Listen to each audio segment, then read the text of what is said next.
In this case, we are going to consider as a continuation working on our kinematics and thus working with the velocity time graph. We actually had the previous class where we considered the basics of our travel graphs, considering the velocity time graph and also the idea of working with the displacement time graph. So in our case, we are going to separate the velocity time graph, which we had previously. Working on the velocity time graph, we were actually talking about the gradient, which represents the acceleration, all right? Considering any part of a straight line, that gradient is the same, all right? The gradient is the same. So using this, we are also going to add another concept on our velocity time graph. It follows that whenever you are to consider from the velocity time graph, all right, they can ask you to calculate the distance. It follows that the distance simply is represented by the area under the graph. All right, so they can ask you to calculate what? The distance. So whenever you're being asked to calculate the distance, you simply take it from the area under the what? The area under the velocity time graph, all right, under the VT graph, the area that is being formulated. So in this case, you just have to consider the area of the shape that is formulated under the graph, all right, from this is our object moving like this, like this, like this. So what is under the graph is the area. So in our case, this is a trapezium. You can calculate the area of a trapezium, or you can use separate this into a triangle, a rectangle, and a triangle at the end. So you can actually form three shapes, combine them at once. It will give you the area, but that area represents what? Represents the distance. So take note about that. So when you say you must understand how to calculate areas, guys, especially the shapes that you are going to have, the most possible shapes can be a right angled triangle where we've got base and perpendicular height. Remember, the area is equal to half base times perpendicular height. Another shape that we can actually have can be a rectangle or a square. So let's just consider a rectangle, length times width or length times breadth for our area.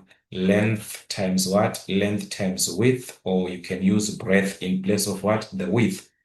Another shape is the trapezium, where in a trapezium, it's gonna differ. Remember, we can have a trapezium like this as long as we've got two sides, like this opposite side being parallel, only one part, only one pair of parallel sides. It can be like this, all right? It can be like this being parallel.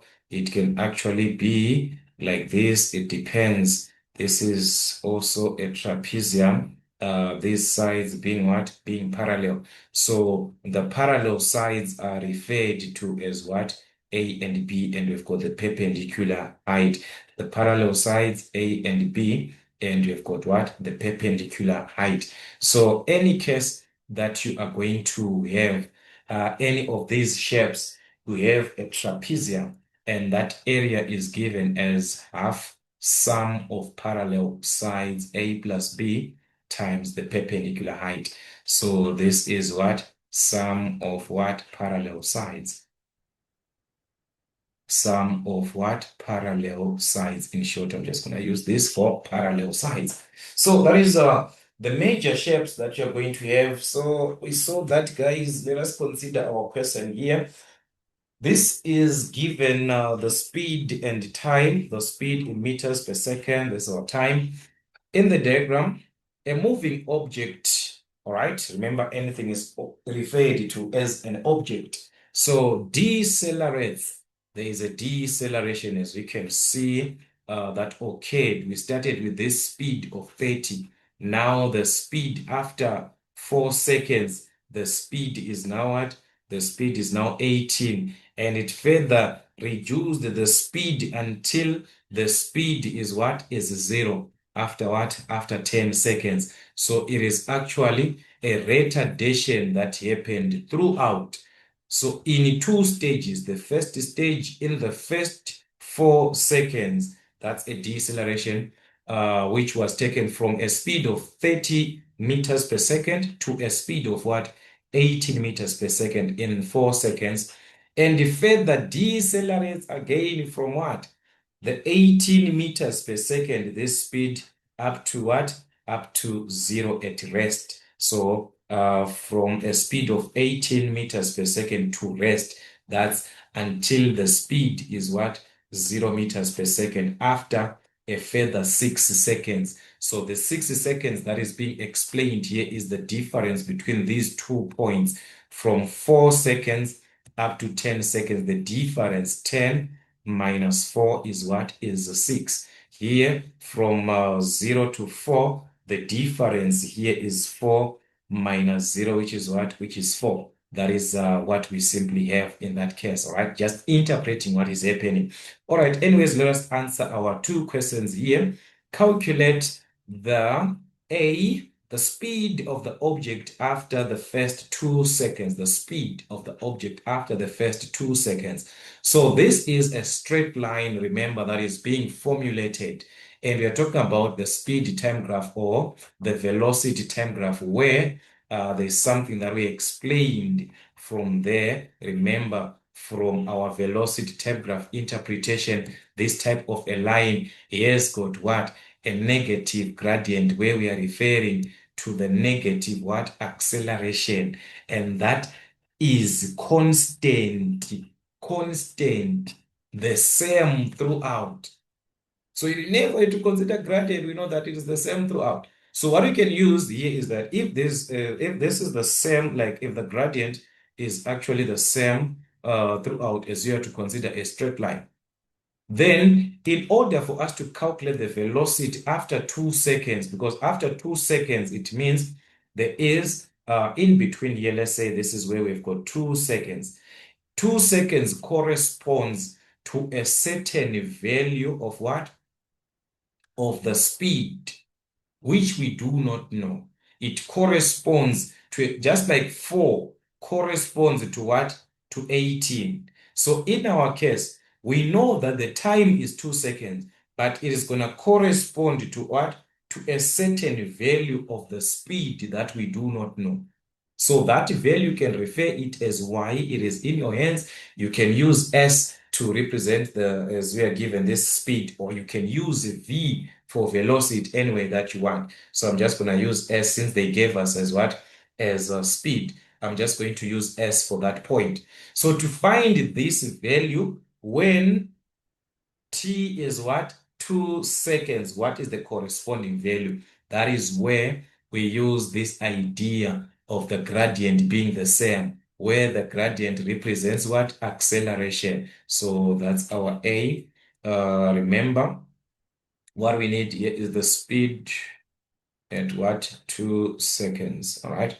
Or after 2 seconds. So since the gradient is the same, or since the acceleration is the same, or since our acceleration is what? Is a constant, the same throughout. How do you calculate that acceleration? Use it, all right? So we use the points on a straight line on the first retardation, the first deceleration occurred from here to this, to 18, from 30 to 18. So we can use any points along that line. Any points. The first one, 0 versus what? Versus 30. Remember how I said you take your x value versus y value, where the x value versus y is t versus what? Velocity or speed. So our t is 0, whereas the speed is 30 at this point. So this point is what? 0, 30. So that's a point that you have on a straight line, 0, 30. Another point which is visible is 4 and what? 4 versus 18. When the time is 4, the velocity of the speed is what? The speed is 18. Then there is the one that we need, 2 versus what? the unknown speed that we do not know, 2 versus s. We do not know this one. So what you can simply use is calculate the gradient of a straight line since it is the same throughout. So you can simply use that concept. So this is 418. Using these two complete points, calculate the acceleration, as acceleration is what? Is gradient. So you can simply need 2 points. This is x1, y1. This is x2, y2. So therefore, our acceleration from the concept that being y2 minus y1 over x2 minus x1, it was going to be y2, that's 18 minus what? Minus 30. 18 minus 30 over x2, 4 minus what? 4 minus 0. So that's 4 minus 0 like that. 18 minus 30, you calculate that. All right, so you can even use calculator if it is possible. Let's say it's paper 2, but for paper 1, we know that we are limited, no calculators, all right? So in this case, it was going to give us what? A negative 12 over 4. 4 minus 0, that's what? That's a 4. So that's 4 into 12, that's going to be negative 3. So that's our acceleration being what? Negative 3 meters per second. And that acceleration, guys, it is the same throughout. So if it is the same throughout, to calculate the speed at 2 seconds or after 2 seconds, I'm going to use the point which has got what? 2 seconds. So I'm going to use the point 2 versus what? Versus s, the speed, or v, whatever letter that you want to use here. This is what? Your unknown value. And at any other point, because the gradient, guys, is the same. So you can use the point 030. It is up to you. You can use the point 418, any point. So in this case, I'm just going to use 030. All right. So these are the 2 points. The first one being the one with the unknown value, the one that you need to work on. At 2 seconds, what is the corresponding what value of the velocity at 2 seconds? And the second one, any one of your choice from the two that you're given. So you can even use the point 418. You're going to obtain the same answer, guys. All right. So using this, I'm going to name my points x1, y1, x2, y2. The naming of your points, it is in your hands. You can have it in any way that you want. All right. So using the concept that acceleration is the same, you simply take that acceleration, which is the same, equate it to the one that you're going to calculate here. So remember, acceleration being y2 minus y1. So minus 3, our acceleration is equal to the change in y over the change in x, y2 minus y1. So that's 30 minus s over what? x2 minus x1, 0 minus 2, of which you could have avoided having this as a negative by rearranging our points or simply using s minus 30, 2 minus 30, 2 minus 0. It is in your hands, or simply work out with a negative. Remember, we need to calculate s. All right, let's solve this an equation. So this is minus 3, 30 minus s. We cannot simplify this. All right, but 0 minus 2 is what? Minus 2. So we can easily cross multiply here to get rid of the fraction. So that's 1. It's going to multiply this. Negative 3 is going to multiply this. Negative 3 times negative 2, that's a positive 6. Negative, negative is a what? Positive. So that's equal to 1 times the numerator of what? 30 minus s. So that's 30 minus s. We can calculate the value of s. Simply take it to the other side so that it can be a positive. And we are going to remain with the 30. Take the 6 to the other side. It is going to be a negative. So s is equal to 30 minus 60, which is what? Which is 24, which represents what? The speed of the object after the first 2 seconds. So that's 24 meters per second here. At this point that we are referring is 2 versus what?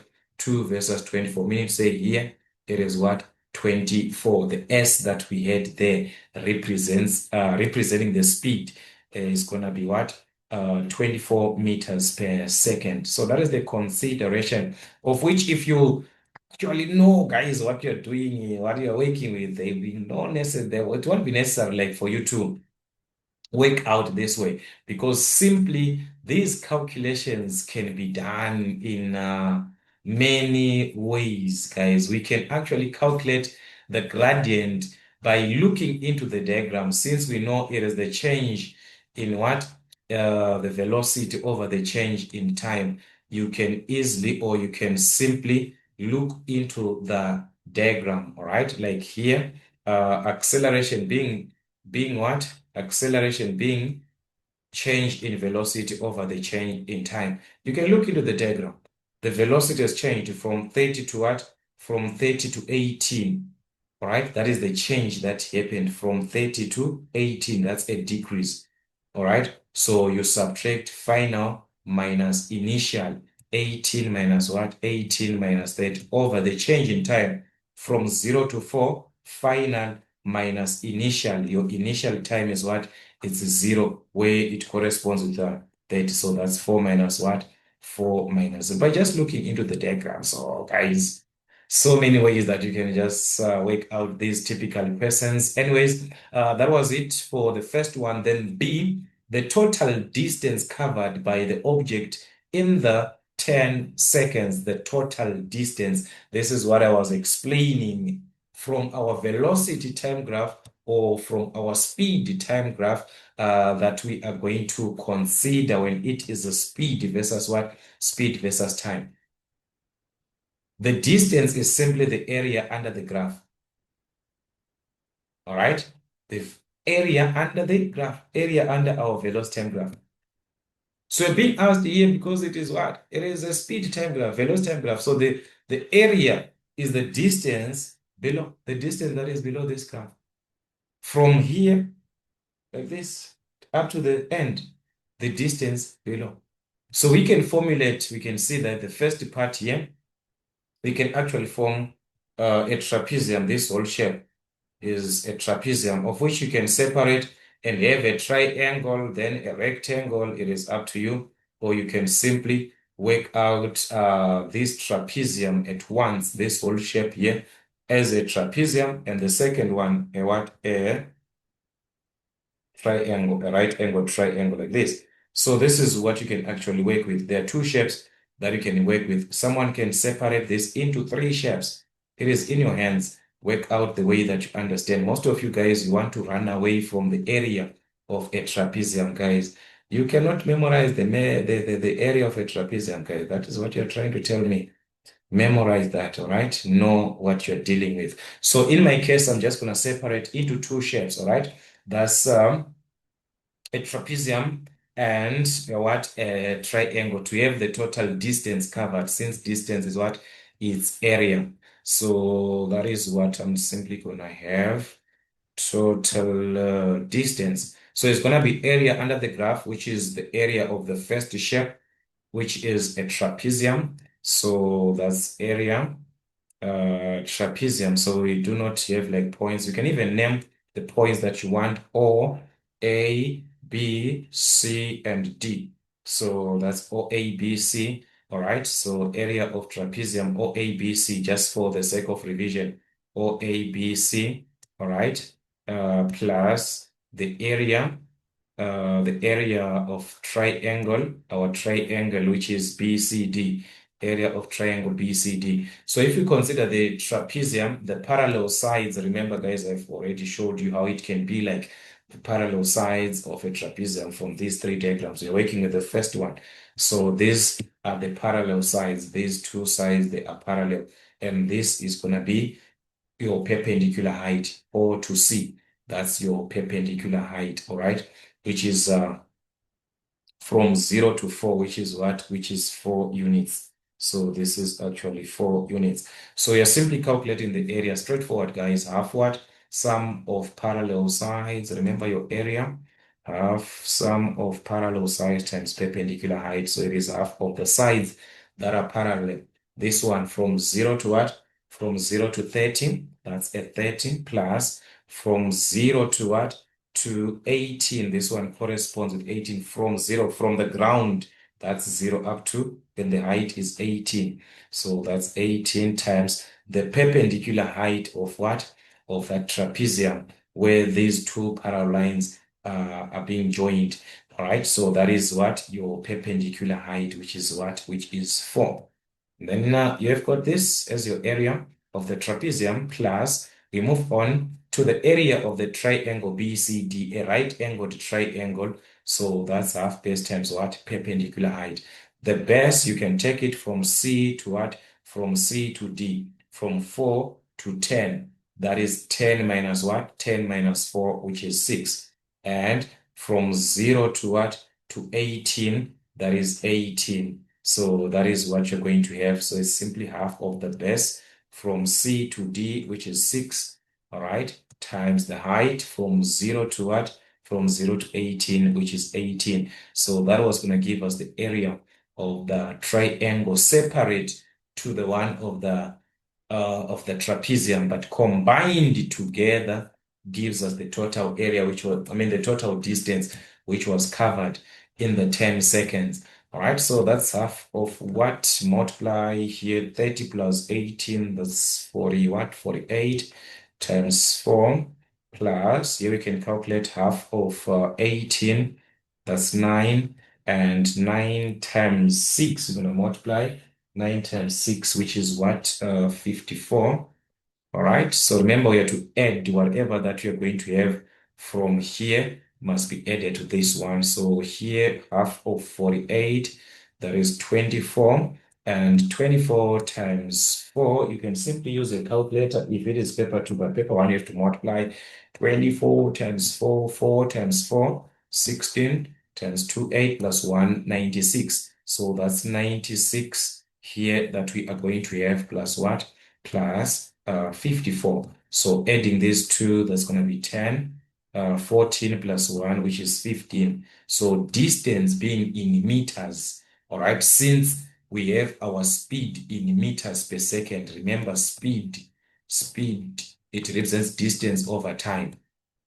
So speed, distance over time, being in meters per second, it means distance was taken in meters. This is your time, distance over time. So your distance is in what? In meters, whereas your time is in what? In seconds. This is what it simply means. All right, simple like that. Okay, sorry for that. Sorry for that, guys. So that is simple like that. So when you do not understand, all right, let us communicate. That is the purpose of the comment section or the community section. And do not forget to purchase a course, a full course, a full package for any topic as you are preparing yourselves for the exams ahead of time. You can work out with packages, and where you do not understand, you simply ask questions. All right, that is why we have got the community section and the membership section, and you can actually have the part of online classes, working with the videos that can actually help you prepare for the examinations that are ahead of time. That is it, guys, till we meet again.